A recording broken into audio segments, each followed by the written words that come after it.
오늘 하나님 말씀은 로마서 8장 19절부터 23절까지입니다.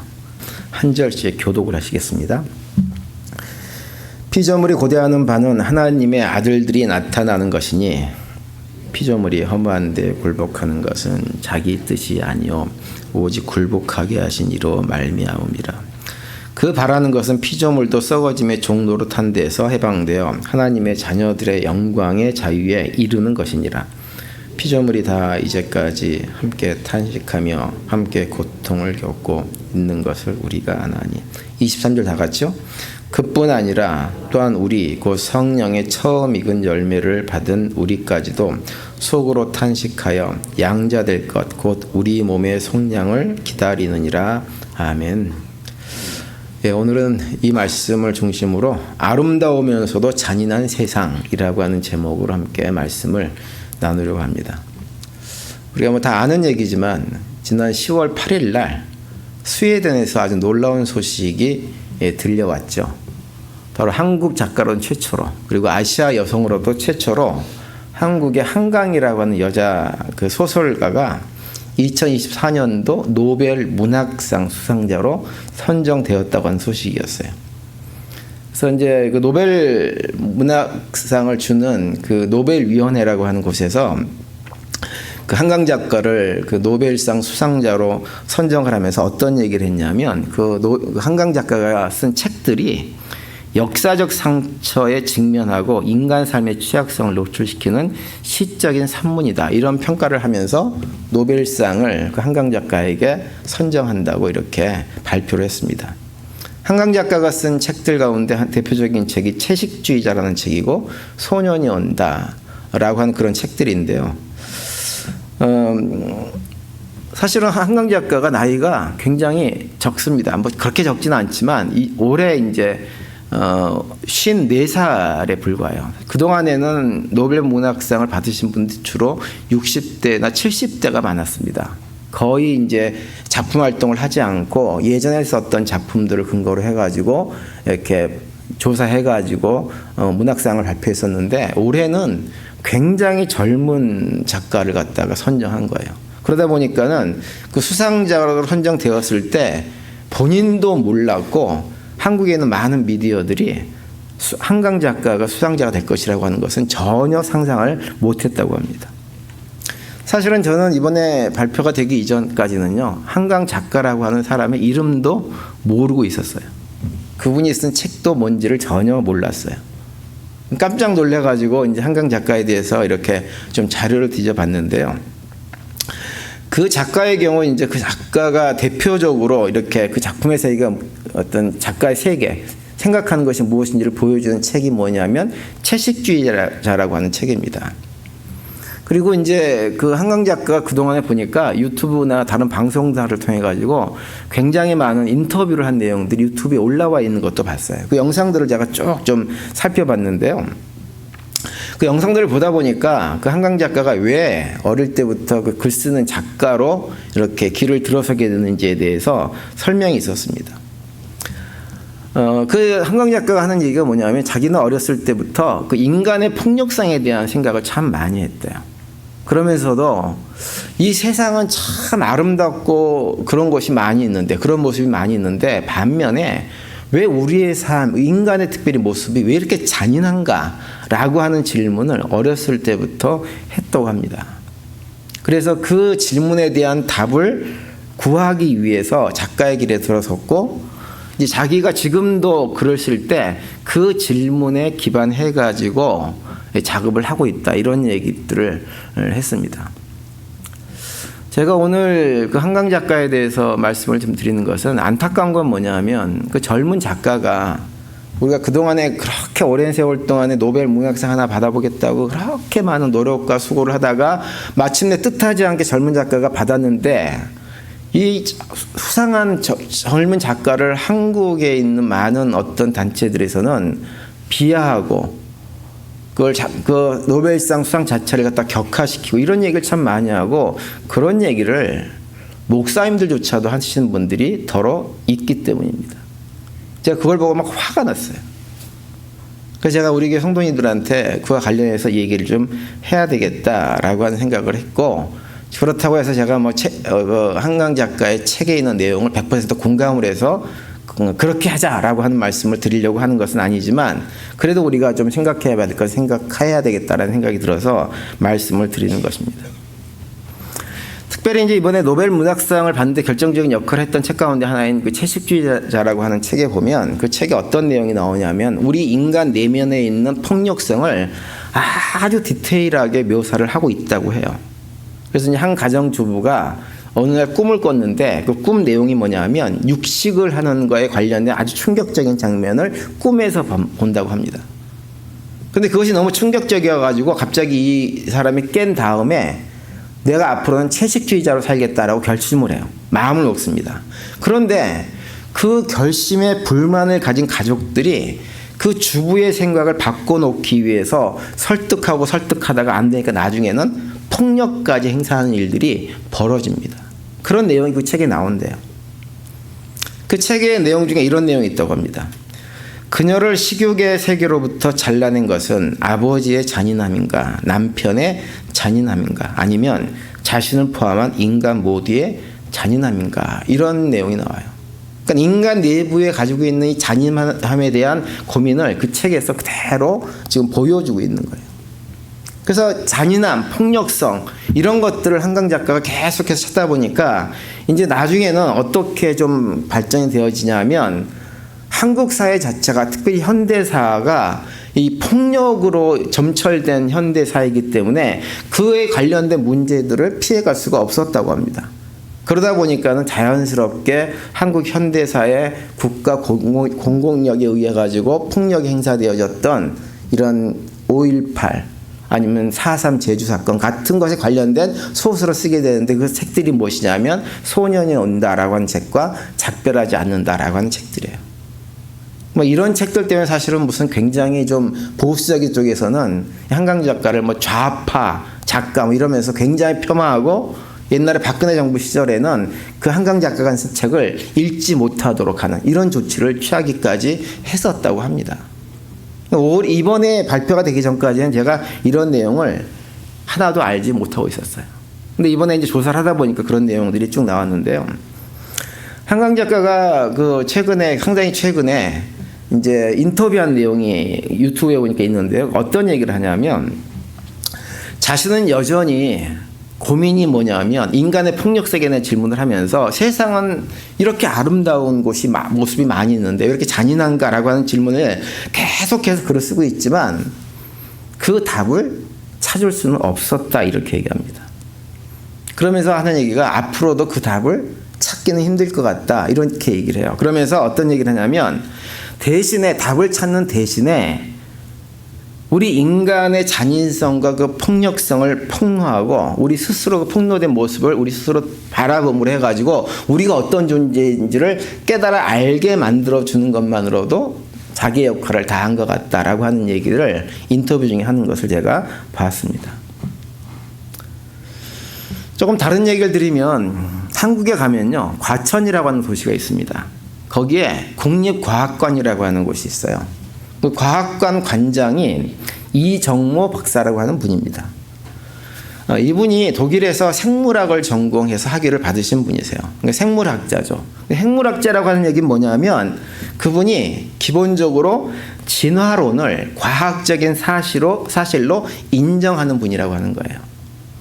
근데 이분이 독실한 크리스찬이에요. 그래서 예전에 이제 그 독일에서 공부할 때는 자기 교수가 너는 어떻게 생물학자가 돼가지고 교회를 다닐 수가 있어 라고 하면서 굉장히 핀잔을 많이 들었다고 합니다. 그런데 이분이 독실한 크리스찬이어가지고 지금도 신앙생활을 잘하고 있고, 본인은 하나님이 세상을 창조하셨다고 믿는다고 그런 얘기를 합니다. 그러면서도 어떤 얘기를 하냐면, 동시에 진화론의 과학적인 사실도 나는 인정을 한다, 이렇게 그 유튜브 영상에서 얘기를 합니다. 그분이 만든 유튜브 영상 가운데 어떤 제목이 있냐면, 한번 성도님들 시간이 되시면 한번 보시기 바랍니다. 과학을 대하는 신앙인의 태도라고 하는 제목의 유튜브 영상이 있어요. 이정모 박사. 아주 잘 만들었어요. 우리 기독교인들이 과학을 어떠한 시각으로 바라봐야 될지를 제가 그 영상을 보면서 그렇지 이거지라고 하는 느낌이 들 정도로 아주 설명을 잘 해놓고 있습니다. 그런데 그분이 그 영상을 만든 것이 아니라 여러 가지 영상을 많이 만들었는데 어떤 영상을 최근에는 많이 만드시냐면 최근에 지구가 겪고 있는 기후위기에 관한 영상들을 굉장히 많이 만드세요. 그러면서 그 영상에서 기후위기가 점점 심해지는 상황 속에서 인류는 과연 무엇을 해야 되느냐라고 하는 문제를 다룹니다. 그러면서 그분이 언급하시는 분이 누구냐면 일론 머스크라고 하는 사람이에요. 일론 머스크가 누군가요? 테슬라라고 하는 자동차 회사를 세워가지고 전 세계 전기 자동차 열풍을 이끌어내신 분이 그 일론 머스크입니다. 그동안에 계속해서 내연기관의 자동차만을 지난 100년 가까이 사용을 했는데 그 내연기관을 뛰어넘어 가지고 이제 전기차가 주도하는 시장으로 바꿔버린 사람이 일론 머스크라는 분이세요. 그런데 그 일론 머스크가 최근에 아주 열정을 가지고 열심히 하는 일이 있습니다. 그게 뭐냐면 우리 인류를 화성으로 이주시키겠다고 하는 거예요. 스페이스 X라고 하는 항공회사를 만들어가지고 과거에 그 미국 정부에서 관리하는 나사라고 하는 곳에서 하지 못하는 일들을 굉장히 많이 지금 해내고 있습니다. 그러면서 이제 이종호 박사가 그 일론 머스크 얘기를 하면서 일론 머스크가 인류를 화성으로 이주시키려고 하는데 그것은 전혀 현실성이 없는 얘기다 이런 얘기를 하세요.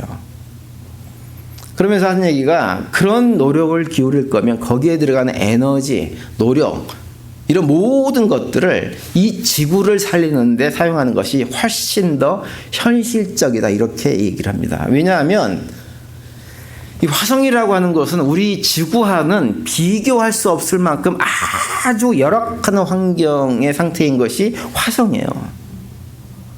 화성은 기본적으로 자기장이 없기 때문에 우주에서 날아오는 온갖 좋지 않은 방사능 이런 것들을 막아줄 근거가 아무것도 없는 곳입니다.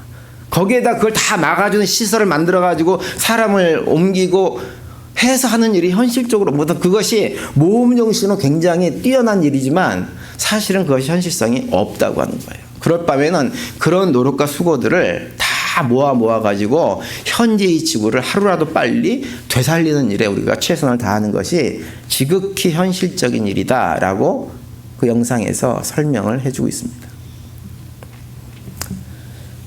제가 오늘 이 시간에 한강 작가하고 더불어서 일론 머스크에 대해서 말씀드리는 이유는 제가 볼 때 그 두 사람이 고민하고 있는 그 고민의 문제들이 사실 그들만의 문제가 아니기 때문에 그래요. 사실은 그런 고민을 우리도 동일하게 하고 있어요. 한강 작가는 소설이라고 하는 매개체를 통해 가지고 인간의 본성이 가지고 있는 잔인함, 폭력성 그 가운데 고통당하는 인류에 대한 삶에 대한 얘기를 하고 있다고 한다면 일론 머스크라고 하는 사람은 그런 인간의 탐욕으로 인해 가지고 망가져버린 이 지구라고 하는 행성에 대한 고통의 문제를 어떻게 해결할 것이냐라고 하는 것을 사람들에게 알리고 해결책을 나름대로 제시해 보려고 노력하고 있는 것입니다. 그래서 두 사람도 나름대로 해결책을 나름대로 얘기를 해요. 한강 작가는 그런 인간의 아주 좋지 않은 모습들을 다 들춰내서 폭로함으로 해가지고 경각심을 갖게 하는 것이 방법이라고 생각을 하는 거예요. 반면에 일론 머스크는 지구라고 하는 행성을 버리는 방식으로 화성으로 이주하는 것이 유일한 길인 것처럼 우리한테 그 해결점을 제시하고 있는 거죠. 그 두 사람의 고민이 인류 공통의 고민이기 때문에 특별히 한강 작가 같은 경우는 그 글을 통해 가지고 인류가 함께 고민하고 하고 있는 이런 문제들을 그 글을 통해서 잘 이렇게 드러냈기 때문에 할리먼이라고 하는 스웨덴 노벨 문학상 그 평가하는 곳에서 그런 것들을 굉장히 높이 사가지고 이번에 노벨 문학상을 주지 않았나 이렇게 생각이 듭니다.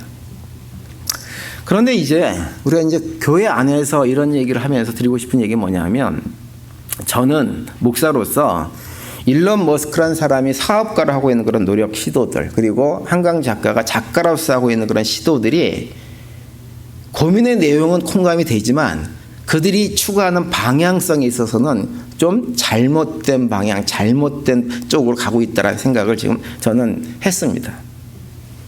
그러니까 한강 작가는 어떤 고민을 하고 있냐면 해결될 수 없는 해답을 찾을 수 없는 고민을 이렇게 하고 있는 거예요. 아무런 답이 없어요. 그냥 폭로하는 것이 전부 다예요. 답이 없이. 그리고 일론 머스크라는 사람은 해답이 아닌데 그걸 해답이라고 얘기하고 사람들을 갖다가 미혹해가지고 그들이 동참할 수 있도록 자꾸 하고 있는 거예요. 안간힘을 그냥 쓰고 있는 것뿐입니다. 그러니까 뭔가 잘못되어 있는 거죠. 이건 제가 그냥 평가하는 것이 아니라 한강 작가 스스로가 한 얘기예요. 난 답이 없다. 어떻게 해야 될지 모르겠다. 다만 폭로할 뿐이다. 또 일론 머스크에 대해서는 제가 얘기하는 것이 아니라 이정모 박사라고 하는 분이 구체적인 예를 들어가지고 해결책이 아닌 것을 해결책인 것처럼 우리한테 얘기해주고 있다. 쓸데없는 일이다. 이렇게 평가를 하고 있습니다. 그 이정모 박사라고 하는 분이 만든 영상에 보면요. 어떤 내용도 좀 나오냐면 지구가 현재와 같은 상황으로 점점 망가지는 방향으로 나가게 되어지면 앞으로 1500년이 아니라 150년 안에 현재 인류가 멸종할 수도 있다라고 하는 얘기를 하고 있어요. 그러니까 지금은 지구가 환경이 나빠지는 정도가 기하급수적으로 나빠지고 있는 상황이라고 합니다. 그래서 수백만 년이나 굉장히 오랜 미래가 아니라 우리의 다음 세대쯤이면 인류가 멸종할지도 모른다는 얘기를 합니다. 그러니까 지금 우리가 해야 될 것은 이 화성 이주 같은 이런 허황된 얘기가 아니라 어떻게 해서든지 우리 인간의 모든 노력을 다 동원해가지고 이 지구를 살리는 것이 최우선이다 라고 하는 얘기를 해요. 일론 머스크의 노력이나 그 다음에 한강 작가의 노력이나 이런 것들이 결코 우리가 무시하거나 가볍게 생각할 것은 아닙니다. 무의미하다고 무조건 팽개칠 것은 아니에요. 의미가 있어요. 나름대로 의미가 있고 가치가 있는 모든 행동에. 그런데 그들의 모든 노력들이 우리에게 아무런 도움이 되지 않는다고 한다면 우리는 다른 길을 찾아봐야 됩니다. 특별히 세상 사람들은 다 몰라도 우리 교회 공동체에 있는 우리만이라도 그 길을 새롭게 찾아봐야 됩니다. 세상에 속한 사람이 아니라 하나님 백성으로 이렇게 인간 삶 속에 잔인함과 폭력이 난무하고 수많은 사람들이 고통 가운데 좌절하고 신음하고 절망하고 살아가는 이런 세상을 그냥 놔두는 것이 아니라 또 점점점 나빠지는 이 지구의 환경을 갖다가 그냥 방치하는 것이 아니라 이런 환경을 어떻게 해서든지 회복시키고 바르게 하기 위해서 우리들은 무엇을 해야 될 것인가, 무엇이 걸어가야 될 방향인가라고 하는 것들을 고민을 해야 되는 거예요. 여러분, 그렇다고 한다면 우리한테 그러한 대답을 해줄 수 있는 곳은 어디일까요? 이런 질문을 드리면 답은 하나뿐이 없어요. 뭐예요? 하나님의 말씀인 성경뿐이 없습니다. 성경에서 찾아야 돼요. 한강 작가라고 하는 그 분이 던진 질문, 세상은 왜 이토록 아름다우면서도 잔인한가라고 하는 질문을 성경은 아주 명확하게 우리한테 얘기해 줍니다. 아주 간단하게 얘기해 줘요. 왜 세상은 이렇게 아름다운가? 왜 아름다운가요? 하나님이 세상을 아름답게 창조하셨기 때문에 무엇과도 비교할 수 없을 만큼 아름다운 것이 세상이에요. 그런데 왜 세상은 그렇게 잔인한가? 이유가 뭐예요? 하나님이 세상을 창조하셨지만 인간의 타락으로 세상은 말로 표현할 수 없을 만큼 잔인하고 폭력적이 되어져 버린 거예요. 다른 데 있지 않아요. 여러분, 그렇다고 한다면 인간의 타락이 뭐길래 그 인간의 타락이 세상을 그렇게 만든 것일까요? 인간의 타락은 다른 것이 아니고요. 피조물인 인간이 피조물이라고 하는 자기 존재를 부인하고 스스로 창조주 하나님 행세를 하려고 하는 것이 인간의 타락의 내용입니다.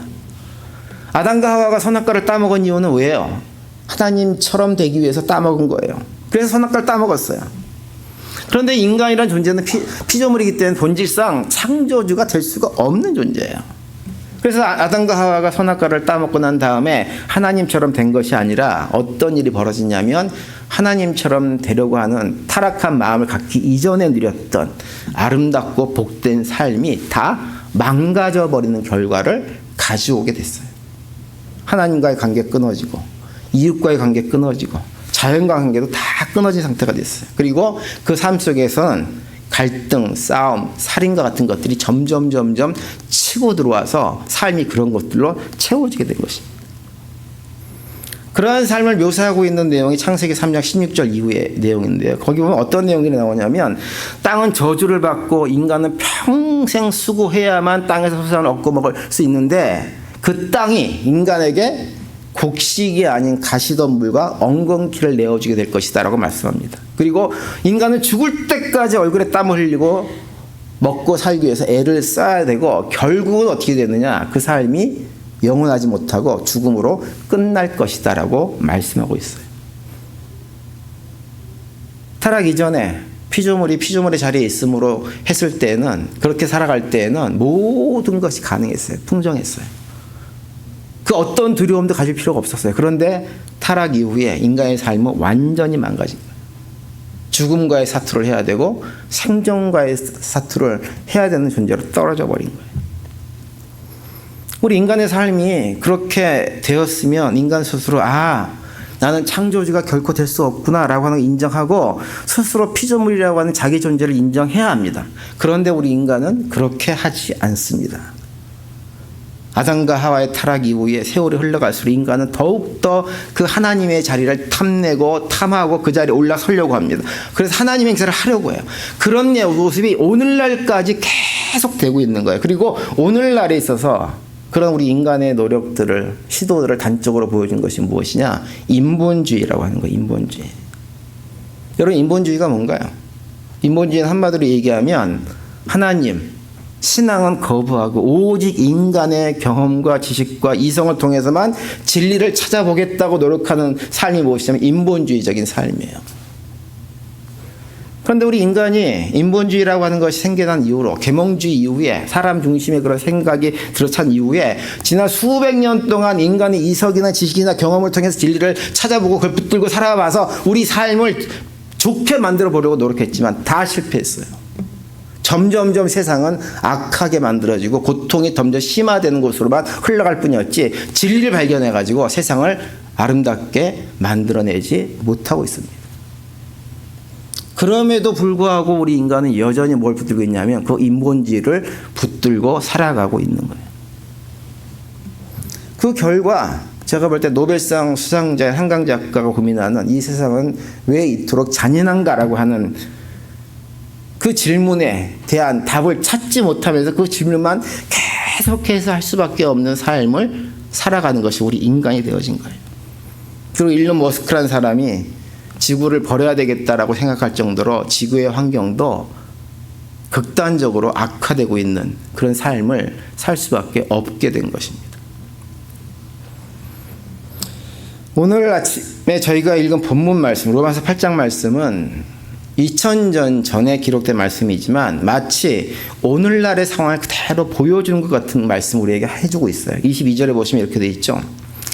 피조물이 다 이제까지 함께 탄식하며 함께 고통을 겪고 있는 것을 우리가 아나니 이렇게 말씀합니다. 여기서 피조물이 다라고 하는 건 뭐냐 하면 인간을 포함한 모든 피조물들이 뭐 한다는 거예요? 탄식하고 고통 가운데 있다고 하는 말이에요.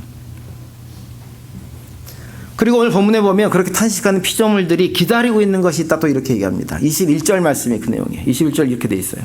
그 바라는 것은 피조물도 썩어짐의 종로로 탄 데서 해방되어 하나님의 자녀들의 영광의 자유에 이르는 것입니다. 이렇게 말씀합니다. 이 말씀이 좀 어려운데요. 간단히 설명하면 뭐냐면 피조물들도 하나님의 자녀들이 누리는 자유를 함께 누리게 되기를 원하고 있다고 하는 거예요.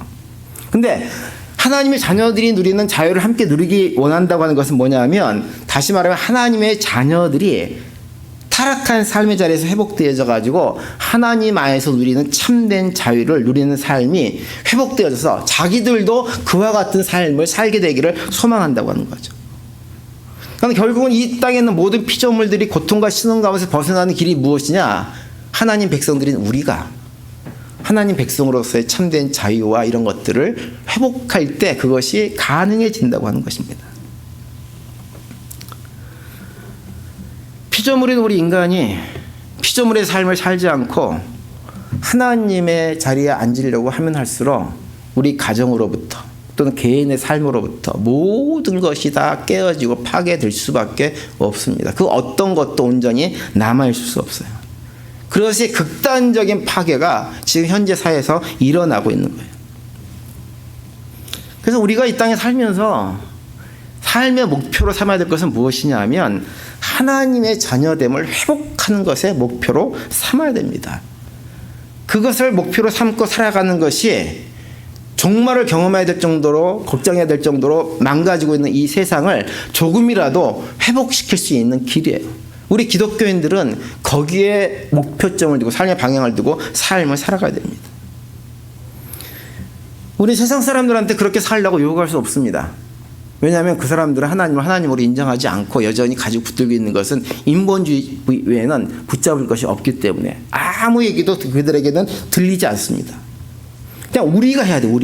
우리가 이 잔인한 세상 가운데서 믿음의 성도들인 우리만이라도 어떻게 해서든지 창조주는 창조주대로 그분을 섬기고 인정하고, 우리는 피조물로서 하나님께서 우리에게 맡겨주신 사명들이 무엇인가를 기억하면서 그 창조주 하나님께서 망가진 우리의 삶에 개입하실 수 있도록 길을 열어드리는 것, 그것이 바로 우리가 해야 될 일인 거예요. 그러면 우리의 삶이 변화되어지고, 우리 삶이 변화되어지면 세상에도 긍정적인 영향을 줄 수가 있는 것입니다. 창세기 1장 1절과 2절에 보시면 이렇게 되어 있죠. 세번역으로 보시면 이렇게 되어 있습니다. 태초에 하나님이 천지를 창조하셨다. 땅이 혼돈하고 공허하며 어둠이 깊음에 있고 하나님의 영은 물 위에 움직이고 계셨다. 이렇게 말씀하고 있어요.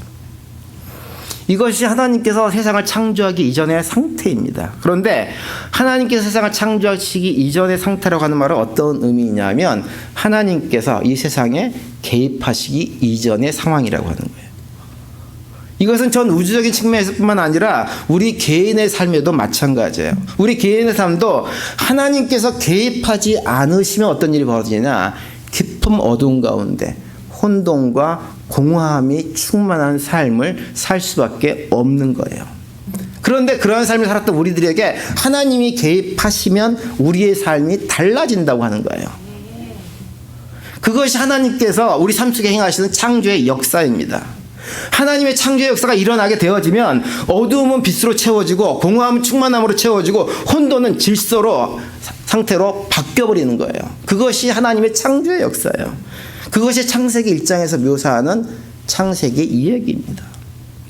그러면 우리의 삶은 잔인함이 아니라 사랑과 생명으로, 아름다움으로 충만하게 바뀔 수 있게 되는 거예요.